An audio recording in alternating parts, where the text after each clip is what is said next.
Welcome back to Crafting a Meaningful Life. I get to be your host today, Mary Crafts, and we're here today to do one thing and one thing only, and that is to help you craft your meaningful life. Because none of us are getting to the end and going, oh, God, is that all there was? Not if you're listening here, because, honey, we've got some things for you that are going to help you walk all the way through the present life, process the past life, and then set our sights on what's coming ahead. So when we get to the end, we are going to go, woo, well, that was an awesome life. And we were like fabulous, right? So to that end, my guest today is Rick Torrison. Welcome, Rick. I'm so happy to have you here today. Mary, man, I'm pumped. I'm ready to go. I can't wait to see who your guest is today, because you got me all fired up to hear what they're going to say. So, man, let's get to it. So thank you so much for the opportunity to be here. There's so much to cover here today. And like I mentioned to you earlier, I looked and scanned through what your book is about, which is called Born Limitless. We'll talk about that in just a minute. And then about what you do in terms of a coach and how that, you're a speaker. And I thought, okay, well, usually when people are speakers, they can handle a podcast. That's good. But then I began to delve a little deeper. And what I learned about you, Rick, is what I want to share the most with my listeners today. And that is, a lot of people come on here and they've written a book, they've done all your things, they've gone to school, they've worked in their career. Now you're over 25 years in yours. And they have it all right up here and they know just what they want to share. But when I read about you, you also have it right here. You have lived life. And then you didn't end up in victimville, which is the key here, right? You made a decision to pack your bags and get out of Dodge right over to where the beautiful life lives. So I'd like to start with, let's go back and let's learn about Rick and why you have this wealth of knowledge and experience to be able to speak about how to create our limitless mindset. Yeah. Wow. Thank you. So I appreciate the opportunity to be here. I did my research as well, Mary, and I saw the surface, and then I said, I'm going to dig a little deeper to see who this person is. And I got to tell you, I am thoroughly impressed with you. I love some of the things that you said. Change happens when the moments become more important than the fear. I was like, I'm taking that. I don't see her name by it. I'm owning that statement, and we are going, right? So it's mine, but I'll let you use it. Thank you. Well, I have to give credit the first time. A good friend of mine said, hey, when you use a quote, give credit the first time. You can say somebody said the second time, and then the third time you use it, it's all yours. And I was like, okay, I'll work with you. So and hey, congratulations on getting married. I saw that wasn't too long ago. Oh, yeah, just 2 months now. Yeah, 2 months. Yeah, it sounds like you had a great trip, and so that was cool. So I'm just digging in a little bit, right? And then your heart for service and compassion.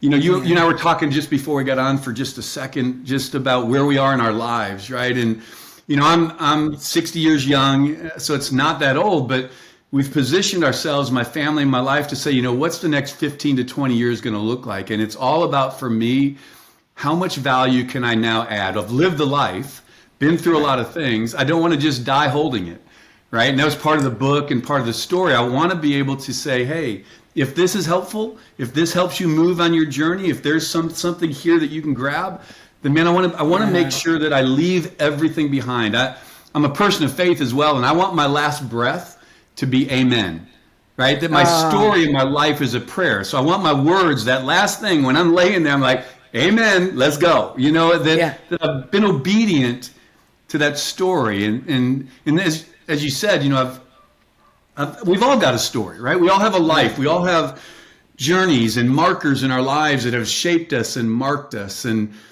I'm not void of story. I don't even know where I would begin. In the book, when I talk about being born limitless, I use that title because I came to this experience of my own awareness and identity where I really had put ceilings and limitations on my life based on experiences that I had, people that would speak things over me. I was from a single parent family. I was a latchkey kid before there were latchkeys. One of the stories I tell in my book, I was abused at 6 years old by a babysitter. And I'll share that story because that really was a marker for a lot of my journey. from that experience, 6 years old, single mom, she's working all the time, amazing, powerful, strong woman. I was raised by a grandma and a mom. So listen, I love powerful women. I'm married to one. I'll tell you, Mary, if you haven't heard of the Women Taking Over the World Club, they call it a book club. It's just a book, but it's not really a book club. My wife's the president. So if you want to know how to get, that's just, and so I hang on to her because I've been around powerful, strong women who have impacted my life. But I also had a woman who abused me. And at 6 years old, I didn't know how to define that. And so I will share what happened is real briefly, I started to, and I didn't know this at the time. So this is me looking back and learning and realizing why certain things were showing up in my life as I got older. I interpreted that experience in my young mind, not knowingly, as if I did something wrong, as I was bad, I wasn't good, I deserved this. And then I also put women in this box. My mom and Graham were outside of it, but every other female, they wanted to hurt me. They wanted something from me. They were going to use whatever it was. I had this mindset. I didn't know it, but I began to feel that I had to define my situation. I was defining what happened to me. A tragic thing, but I was defining it. What I've learned and what I write about in my book is the way we define things shapes how we believe. How we believe determines how we act. How we act produces outcomes or results. So real quickly, I'll just share you what happened so you guys know. So my belief system drove my behaviors around women.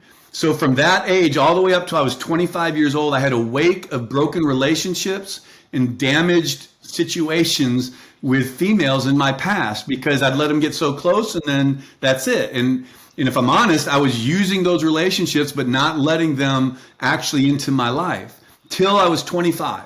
I met this girl. She was a little older than me, and she rocked my world. I was like, this person has things going on and together and mature in ways I didn't understand. I said, this is the person I want to spend the rest of my life with. But over the course of about 6 or 8 months of us being together, I started to sabotage the relationship like I had always done. Sure. And I was like, wait a minute. I want to be with this person the rest of my life. And if I don't figure out why and I started looking at my past and going, man, this is a pattern. So it was this moment in my life where I said, I want something. I want this person. I really, this is my person. Yet if I don't change what I'm doing, she's going to be gone. And so I had to look at that and realize the beliefs I took on as a 6-year-old based in lies drove my behaviors that caused me to have all these issues. And then I got to my now wife. Listen, we've been married 33 years, so I got it figured out, right? That. So, yeah. But I share that just as, so that is the premise of the book, my life, my coaching, everything I do is, guys, we all have stories we've told ourselves. Some of those stories are based in lies. What happened is real, but how we defined it wasn't real. It wasn't a lie. But how we defined it became our belief that became a ceiling over our lives that caused us to settle for less than what we were born and created for. And unless we can change the belief that drives the behavior, we keep cycling into old patterns. So we can't just change our actions. We have to identify the belief as well. So that's a lot right there, Mary. I mean, I just spent the first 10 minutes on that, but that's the context from who I am, where I am today, and everything that I'm doing is helping people break through limiting beliefs to realize that your limitless life isn't based on your circumstances, environment, what other people say, what other people do. You actually have the ability to take control of those narratives, reframe them, reset them, and create a new future, a different outcome. Does that make sense? Does that make sense? Hello, you also just wrote my life story. That's because that is what it is all about. So many times people have this thought process of all good for them. But for me, I went through X, Y, and Z, and I came from X, Y, and Z, and I've had this X, Y, and Z failures in my life. And because of that, I won't be able to achieve what Mary has done and what Rick has done. Yeah, not for me. I can't do that. That for me is one of the greatest things. Yeah. It's an opportunity though. Yes. Because then you know where they are. They're at point A. And so reality, where they're starting from, and if they're willing to look at that, here's the other thing I say real quickly. Here's how I challenge people in my coaching. Sometimes we live in this reality, this So this bound place, right, from your book, Unbound, right? You're freeing people, right? From this bound up place for so long, we don't even feel like we're bound anymore. Those ropes that bind us have become comfortable and they become normal. And we just think that's life. And I challenge people, I say, what if your normal isn't normal? What if the normal you're settling for isn't your normal you were meant to have? Bing, bing, bing. I love that. What if your normal, what feels normal to you, is really not normal? Yeah. How would you say is the first step? That obviously the first step in finding this limitless potential is awareness, recognition, acknowledgement. So if they are living in the, gee, I think this is what everybody else's life looks like, it must be what I'm supposed to be doing. How do they get to that first point? Yeah, it's a great question. And I think that's why I'm on your podcast. Because there's people listening that are going to hear us talk and that hear you talk all the time with this unbound message, calling them to their greatness, letting them know that you don't have to stay where you are, right?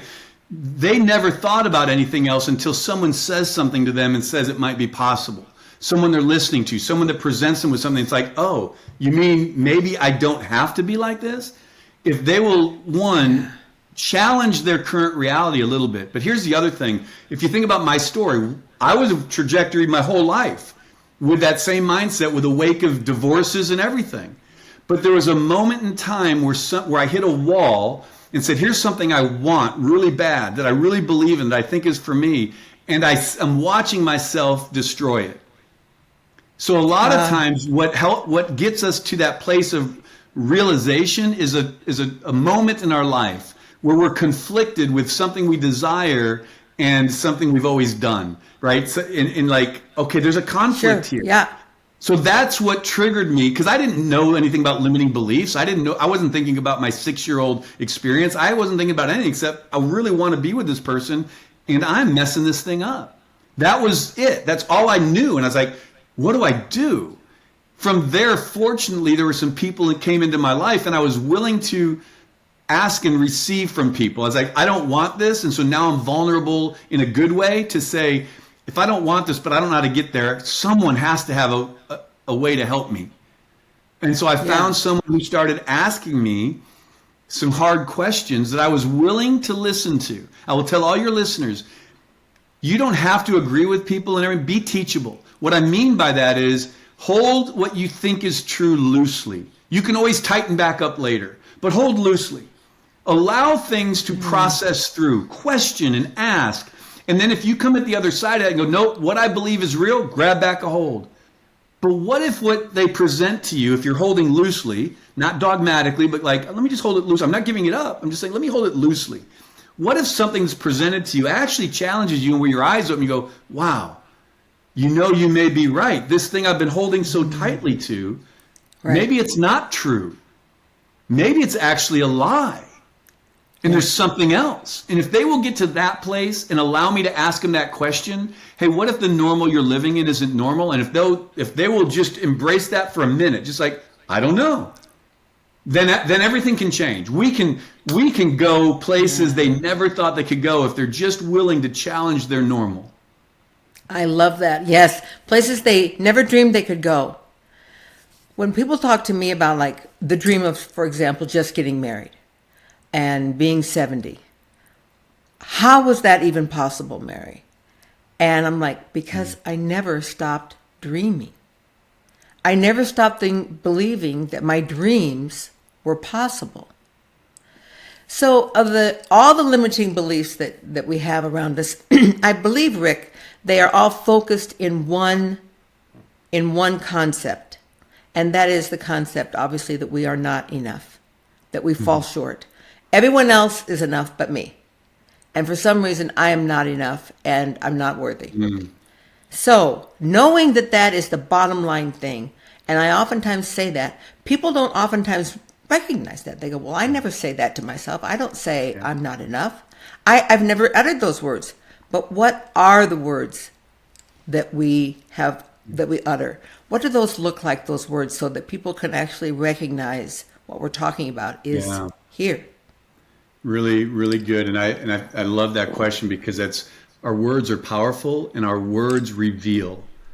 If we pay attention to it. Now I'll give you an example. And actually, when we do this, I think all your listeners are gonna, at least for a window of time, gonna start hearing words that will awaken them a little bit. Yeah. I'll tell you though, I didn't do this with you, and typically I open my podcast that I'm on, I actually flip it and ask a question. And my question I ask the host is, I'm all about limiting beliefs. You've been very successful, but to get there, you must have had a limiting belief in your life at some point you had to overcome. Would you share with me, because it helps inform me, what that limiting belief is? So I will ask you that real quickly. Just, did you have a limiting belief? And was Yes. it, you're enough, you're not enough? Absolutely. See, I keep track of this. I've been on 25 podcasts on this book tour in the last 2 months, and I've asked that question to maybe 20 of the people. I would say of the 20, I don't have it in front of me, 18 of them said my limiting belief was I didn't believe I was good enough. Absolutely. So that just reinforces, right, what you said. How do we know that? How do we, because it's not a conscious thing. I don't say, hey, guys, I'm not good enough. Hi, I'm Right. not good enough. I mean, we don't. I don't have a sign that says that on my shoulder. Not good enough. In fact, I put on this front, which is what I did in my life. I put on this front Yeah. that said, man, I'm more than good enough. I can do anything. Until I became tested, and then I ran. As soon as I knew it was about to get exposed, I'd say, oh, time for me to get a new career, time for me to get a new relationship, time for me, before anyone found out that what they saw on the outside wasn't matching with what was on the inside. Imposter syndrome. Yeah, and we all have it. We all, guys, Yeah. if you're listening to this, don't get nervous. We all have it in some area of our lives, right? It's just part of the humanity of us and the wrestling we go through because of the world of comparison that we live in, of all of that stuff. So here's the words that I help people with, because I have a 30-day declaration challenge I put people on, and it's mindset shifting, and I think it begins with the words we're saying and declaring. And if you want to understand where some of your limiting beliefs are, you're like, I don't know what I don't know. So where are they? What do I have? Here's the first word, and this is the one you guys are all gonna be hearing yourself say a lot. It's the word but. But Yeah. 98% of the time you use the word but, it is an identifier revealing a limiting belief, because hey, I would love to do that, but.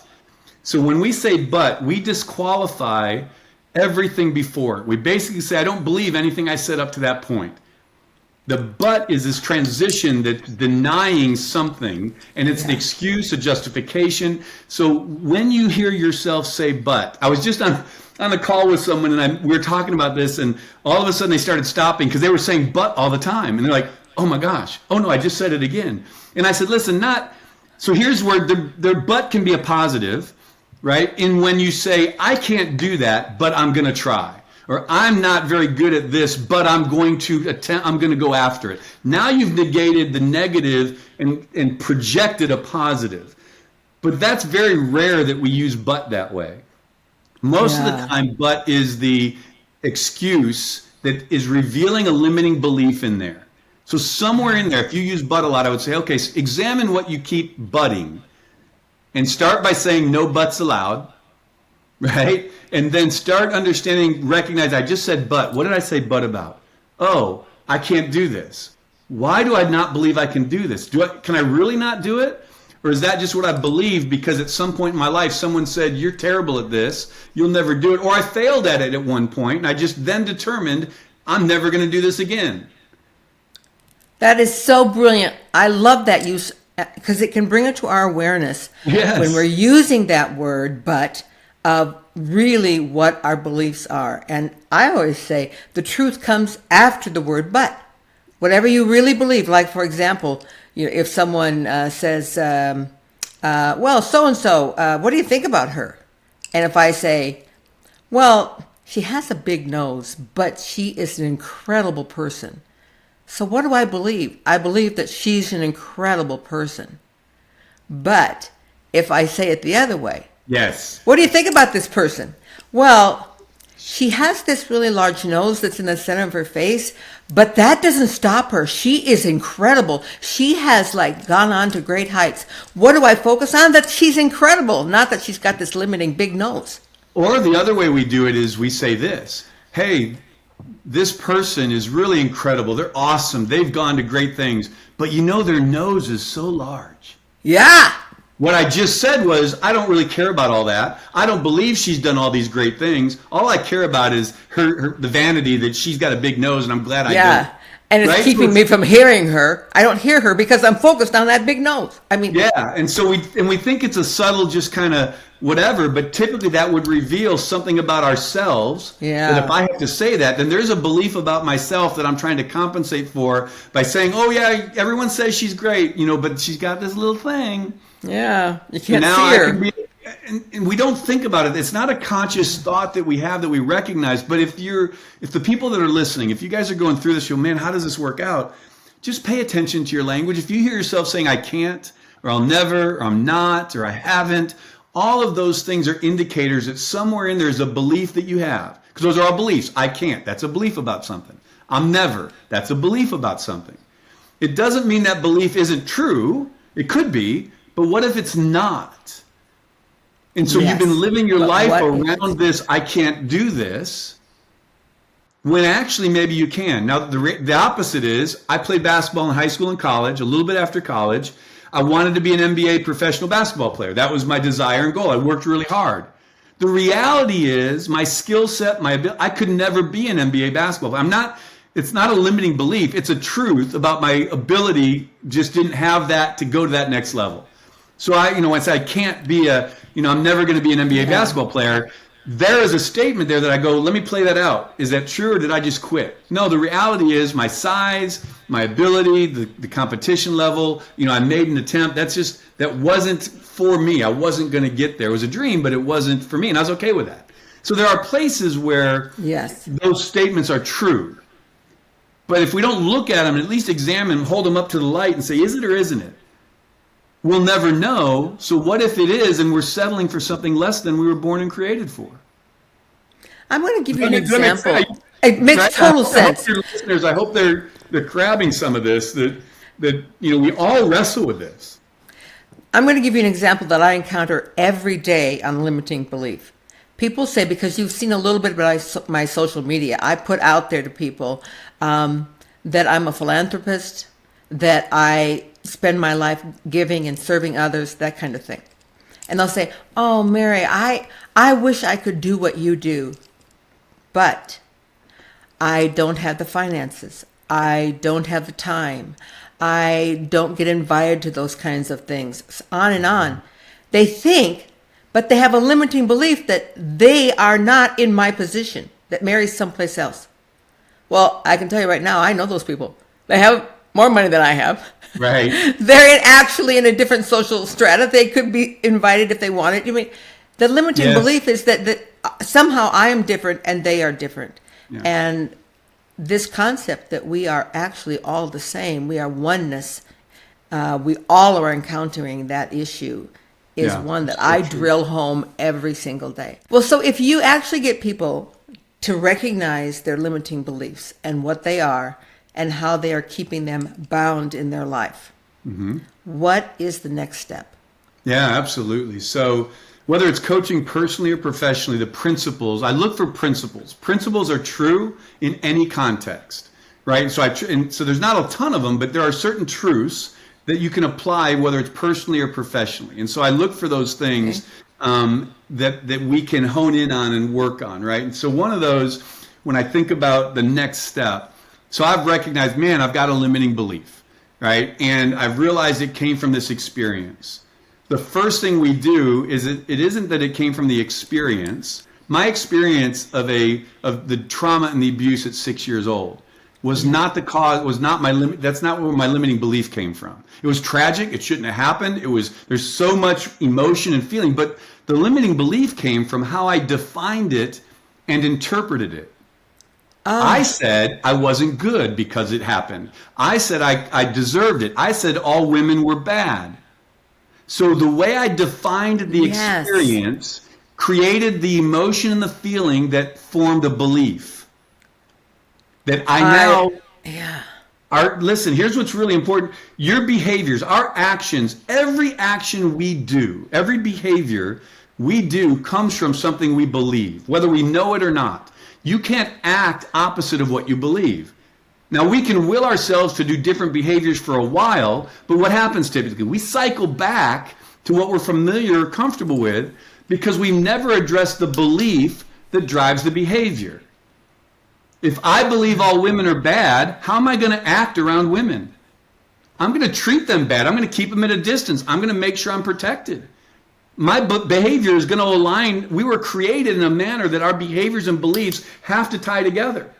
They play together. They don't work independently, even though we think they do. And some of us have strong wills where we can act differently for a while, but that truth of our belief will always win, and our actions will revert back to what we actually believe. So the step is, let's identify where you took on this belief, and let's call it a lie. If it is, it's a lie. What would be the truth? So I want you to create some declarations that are opposite of the ones you told yourself. I'm not good enough. So what's your declaration? The truth is, I'm good enough. It's all my fault. It's not my fault, right? Women are evil. All women are not evil. Women are compassionate, made to be partners with us. You know, they're supporters and helpers. They're leaders. And I declare things about women. So when I was 25 and met my wife, what did I start doing? I started reshaping these things that I didn't even realize I held. No, my wife is for me, not against me. She's my best friend. Women are positive in my life. I need her influence, right? I am not the cause of this pain. I am not a victim. I am whatever it is, and I declare what I am. So real quickly, so that's where we start. We create the new mantra that we're going to start declaring. So because if I'm changing my beliefs, my behaviors will ultimately start following. Because if I believe I'm a good person, my behaviors will start saying, hey, because our subconscious goes, hey, boss says we're good. Let's go act like we're good. That's what the subconscious does. That's its job, is to reinforce beliefs. So anyway, so I start there. Then from there, I ask them a question, what do you want? What's your goal? Where are you going? Whether it's long-term, short-term, let's set a vision of a destination for your life that's different from what you are right now. Or maybe it's something you've not been able to accomplish. Let's dream again. Let's set a clear destination. And now let's set a clear current reality. It's the GPS. I help them set a clear destination. Real quick, if we were going to go to a Mexican, I'm in Houston, Texas, and we want to go to the best Mexican restaurant in Houston, and I put that in the GPS, I'm going to get 4,000 responses. How am I? But if I know that Hugo's is the best restaurant, which I believe it is, I have to put in its address. Without the address, I'd never get there. It has to be specific. I love that. Your GPS also has to have a starting point. So think about our lives. Clear destination, clear current reality. That's where we start. Now there's a gap. My job is, once you have a clear destination, current reality, what's your motivation? What are your resources? And what are your obstacles? And we start building a bridge to move so they can have success getting from where they've been their whole lives, that's breaking through the barrier of the belief, to something they've never done before, experienced before. Because once they realize, not only did I intellectually break through and replace it, but I've physically gone somewhere, done something, achieved something that I'd never thought I could do before. And the minute they do that, they taste it, it's like, okay, wait a minute, where else can I do this in my life? Yeah. So I teach them a process to go through to set that, to get the win, so that they can then continue to grow, dream bigger, go farther than they had before. No more ceilings, limitless. What does that mean for you? I don't know. It means something different for me, but it doesn't mean means there's no ceiling. They're boundless. I love it. I love it. Every word that comes out of your mouth, I'm just like, yes, yes. Oh, double yes to that. Oh, totally. I mean, I'm just really getting into your words. It's different language. Mary, I'm watching all your stuff. We're preaching, teaching, talking, empowering, encouraging the same message, the same kind of thing, but we each have a language and a community that attaches to our language. And that's what I love about being here, is the opportunity to share and add value to your people and give them the same perspective you are, maybe just give them another look at it from a different angle to go, oh, okay, and empower them to walk out their boundless life, right? To be fearless. And no matter how many times I hear that, like your book cover gave me the place and the space to pause.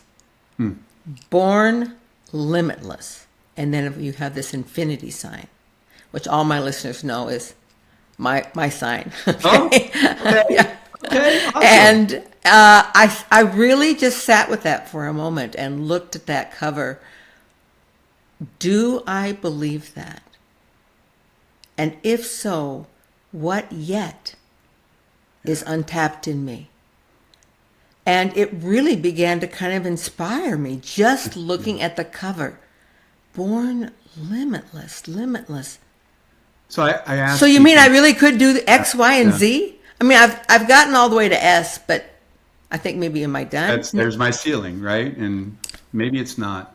I tell people, I said, if that were true, let's just pretend, because you're struggling with being born limitless. I get it. So I tell people, let's just, if it were true, if you were born limitless, could you dream with me for a minute? What would be different in your life if you actually believed that? What might be different? What might you be settling for that if you believed you were born limitless, you might actually not have to settle for? Because now they're actually getting tangible feeling, emotion of, well, I might, be able to open that business I've always wanted to open, right? I might go after that relationship and not be so afraid that I've just been holding back from. Whatever it is, they're going, okay, if I really believe that, how might your life be different? Or the other question might be, how is what you're believing serving you? Right. Oftentimes it's not. It's not, but they've never really asked. They go, what do you mean? Well, how is it helping you? How is it moving you forward? How is it growing you? How is it how does it excite you? How does it? And they're like, well, it doesn't. Oh, so you're just settled in that this is as good as it's going to be for you and this is all that you deserve. Well, I never thought about it that way. Okay, but that's kind of what you're saying without saying it. Is that okay? Are you okay with that? Like, well, no. Okay, great. Do you want to do something about it? Yeah, I don't know what. Well, let's talk. Let's talk. Wow. Let's figure it out. Because, and I know we're at our time here. I would, if I can, just say this. This is a big part. Part of our problem is that we've allowed our past to define our future. Our past was never meant to define our future. It was meant to inform it and refine it, but not define it. Our future is a blank page. That's what being boundless is. It hasn't been written yet. Yet for so many of us, we have allowed the world and circumstances and life and experiences and victimhood pick up the pen of our story and be the author of our story. And they're writing our blank pages. And we're just living in someone else's narrative that they're writing, but it's our life. And I said, listen, your future's a blank page. It's time for you to pick up the pen and become the author and star of your own story. It hasn't been written yet. The future isn't already predetermined because you've got a lens of your past that says, oh, it's broken and I can only do this. Clean your lenses. The future's wide open. Be the author and star of your future. I love this, Rick. If there was ever a book, I tell a lot of people on my podcast that I'm going to buy their book, and then I don't.